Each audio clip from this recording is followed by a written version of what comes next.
They thought I was finished. They thought grief had hollowed me out so completely that there was nothing left to fight with. They were wrong. My name is not important right now. What matters is that I am 67 years old. I spent 41 years working as a civil engineer for the city of Halifax, and I loved my wife more than I have ever been able to say out loud. Her name was Vivienne. She passed on a Tuesday morning in late October, quietly, the way she did most things, without fuss, without drama, with a kind of dignity that made everyone in that hospital room feel like they were witnessing something sacred. I was holding her hand when she went. I kept holding it for a long time after. The trouble started before we even got home from the funeral. My son, he's 42, works in commercial real estate in Toronto, pulled me aside in the parking lot of the church. His wife was standing a few steps behind him with her arms crossed, the way she always stands when she's been the one to rehearse what he's about to say. "Dad," he said, "we need to talk about the house." I looked at him. The November wind was coming off the harbour, and I was still in my good coat, the one Vivienne picked out for me at a shop on Spring Garden Road, the winter before she got sick. I said, "Your mother has been in the ground for 3 hours." He had the grace to look uncomfortable. His wife did not. "We're just saying," she said, stepping forward, "that it's a big house for one person, and with your health." "My health is fine," I said. "Dad, you had a stent put in last spring." "I had a procedure. I recovered. I walked 5 kilometers last Thursday." She smiled the way people smile when they've already decided the outcome of a conversation. "We just think it makes more sense for everyone if we start talking about next steps." I got in my car and drove home alone. The next morning, my daughter called from Vancouver. She's 38, teaches at UBC, and I love her, I want to be clear about that, but she called to tell me she'd been talking to her brother, and they both agreed I should seriously consider selling the house and moving somewhere with supports. She used that word, supports. Like I was a structure that needed bracing. I said I'd think about it. I had no intention of thinking about it. What followed over the next 2 weeks was something I can only describe as a slow siege. My son and his wife drove up from Toronto. They didn't ask to stay. They just arrived with luggage. They took the guest room. His wife started opening kitchen cupboards on the second day, making little sounds under her breath, reorganizing things Vivienne had organized exactly the way she liked them. I watched her move my wife's spice rack to a different shelf, and I felt something go very cold in my chest. My daughter flew in 5 days later. Suddenly my house had 3 extra people in it, all of them circling me with concern that felt more and more like assessment. My son started asking questions about my finances, casual questions, slicked into conversation over dinner. Was I managing the bills okay? Had I looked into any seniors' tax credits? Did I know what the house was currently assessed at? I answered what I felt like answering and changed the subject the rest of the time. But I wasn't sleeping. I'd lie awake in the bedroom Vivienne and I had shared for 34 years, staring at the ceiling, and I'd feel this low hum of wrongness that I couldn't locate. It wasn't just grief. It was something else. Something unfinished. One night, about 3 weeks after the funeral, I got up at 2 in the morning and went to Vivienne's side of the closet. I don't know what I was looking for. Something of hers to hold, maybe. The smell of her sweaters. Some evidence that she had been real. I found it in the pocket of her winter coat, the grey one with the hood, the one she wore every Friday when she went out to run her errands. It was a key. Small, brass, with a circular grip and a number stamped on it. The number was 443. There was a faded paper tag attached with a piece of red string, and on the tag, in Vivienne's handwriting, that careful slanted cursive she'd had since grade school, were 3 letters, RBC, and below that, a branch code I didn't recognize. I stood in that closet for a long time. Vivienne and I had a joint checking account. We had a joint savings account. I knew what was in both of them. I signed the income tax returns. I knew our finances the way I knew the floor plan of our house. Thoroughly, I thought, without any gaps. I had never seen this key before in my life. I put it on the nightstand. I lay back down. I did not sleep. In the morning, I waited until my son and his wife had gone out. They were meeting a real estate agent. I found out later, though they told me they were just driving around, and I got dressed, and I drove to the RBC on Queen Pool Road. The woman at the customer service desk looked at the key in the branch code and typed something into her computer. She asked for my ID, she made a phone call, then she looked at me with an expression I couldn't quite read and asked me to follow her to a private office. There was a man waiting inside. He was older than me, heavy-set, with wire-rimmed glasses and the careful manner of someone who deals regularly with situations that require patience. He introduced himself as the branch manager. He shook my hand and gestured to a chair. "Your wife was a client of ours for a long time," he said. "How long?" I asked. He checked his screen. "She opened her first account here 38 years ago. The safety deposit box came later, about 30 years ago." 30 years? I sat with that for a moment. We had been married for 34 years. Vivienne had been coming to this branch, to this box, for 30 of them. "I was listed as the secondary account holder," the manager said carefully, "but she requested that access to the safety deposit box remain in her name only until, and I'm reading from her instructions here, until her death, at which point it was to be transferred to you." She updated this instruction every 5 years. The last time was 14 months ago. He stood and led me to a small room. He inserted his key into one side and mine into the other and slid out a long metal box, and he left me alone with it. I sat down. I put both hands on the lid. I thought about Vivienne walking into this building every Friday for 30 years, and me at home thinking she was at the superstore, or getting her hair done, or meeting her friend Heloise for coffee. I thought about how completely unremarkable those Friday mornings had seemed to me, how ordinary. I opened the box. There were documents, a lot of them organized in labeled folders the way Vivienne organized everything, alphabetically, methodically, without a single thing out of place.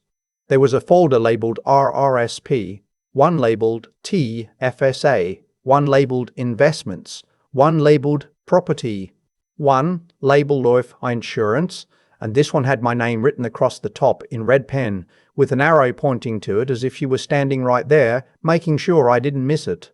I opened the life insurance folder first. I don't want to say the exact number. What I will say is that it was more money than I had earned in my entire career. Vivienne had been paying premiums on a policy for 31 years. The policy was in her name. The sole beneficiary was me. I opened the property folder next. Inside was the title to a property folder next. Inside was the title to a property I had never heard of. A small house in Dartmouth, a bungalow on a quiet street, purchased in 2009, paid off in full in 2019. It had been rented out for the past 12 years. The rental income had been going directly into the TFSA. I sat in that small room for a long time. The Vivienne I thought I knew was a woman who clipped coupons and drove a sensible car and always turned off the lights when she left a room. She complained about the price of groceries.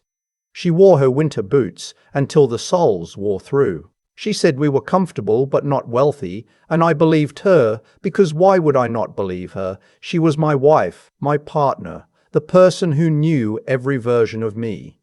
But there was another Vivienne. A Vivienne who had been quietly, deliberately, patiently building something for 38 years, not behind my back, not against me, for us, if we ever needed it, for me, for us. The note was at the bottom of the box. It was handwritten on a piece of her good cream-colored stationery, the stuff she kept in the top drawer of her desk. It was dated 3 months before her diagnosis. "You always said you were the practical one. I let you think that.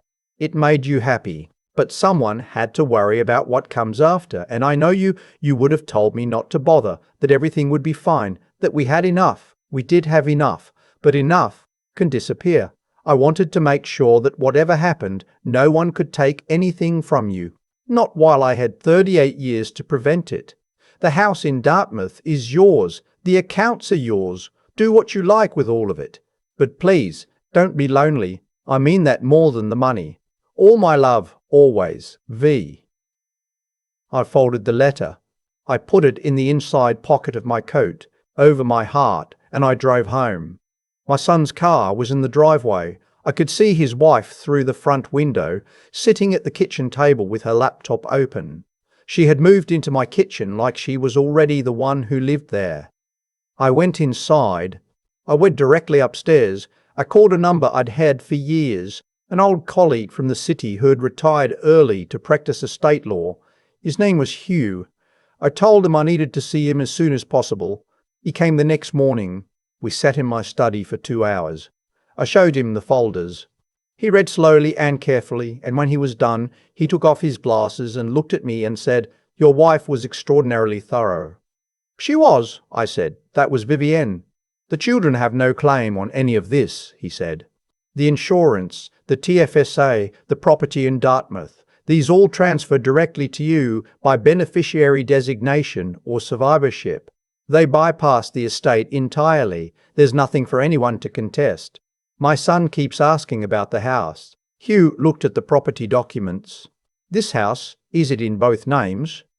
"Joint tenancy," I said. "She made sure of that when we bought it. Then it's yours outright. Full stop." He paused. "Are you intending to tell them?" I thought about the parking lot of the church. I thought about the spice rack. I thought about the words, next steps and supports. And does he know what the house is assessed at? "Not yet," I said. The next 3 days were uncomfortable in a way I can't fully describe. My son and his wife had started making calls. I could hear her on the phone in the guest room talking to someone, using the word estate repeatedly. My daughter was gentler, but she was also taking notes on her phone whenever we had certain conversations, which I noticed but didn't mention. On the 4th day, I asked everyone to sit down at the kitchen table. I placed 3 envelopes on the table. One for my son, one for his wife, one for my daughter. Inside each envelope was a single sheet of paper, a brief summary of what Vivienne had left, and a letter from Hugh confirming that it was all legally and unambiguously mine. No estate to contest, nothing left open. Then I asked my son and his wife to leave, not permanently. I want to be precise about this. I did not cut off my children. I am not that kind of man. And more importantly, Vivienne was not that kind of woman. That note she left me was full of love, not punishment, and I try to honor her in how I move through the world. But I told my son that his wife was not welcome in my home until she could sit at my kitchen table without looking at the cupboards like she was measuring them. He went pale. She started to say something. I held up my hand one time, and she stopped. My daughter cried. I let her. I held her hand and I said that I loved her, and I also said that I was not a project and I was not a problem that needed to be managed, and the next time she flew in from Vancouver, I hoped it would be because she wanted to see me and not because she and her brother had agreed on a strategy. She nodded. She said she was sorry. I believe she meant it. The house in Dartmouth I have kept.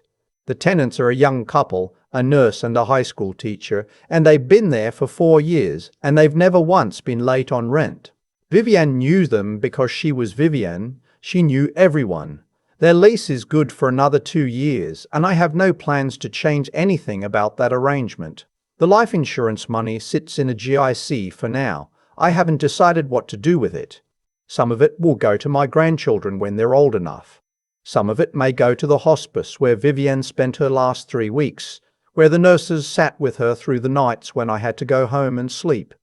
She would have liked that. I still live in the house on the peninsula. I still walk the same routes I used to walk with Vivienne on Sunday mornings, down past the gardens and along the waterfront and back up through the South End. I walk slower now. I take the long way when I have time. My son calls on Sundays. His wife is polite and distant, which is fine by me.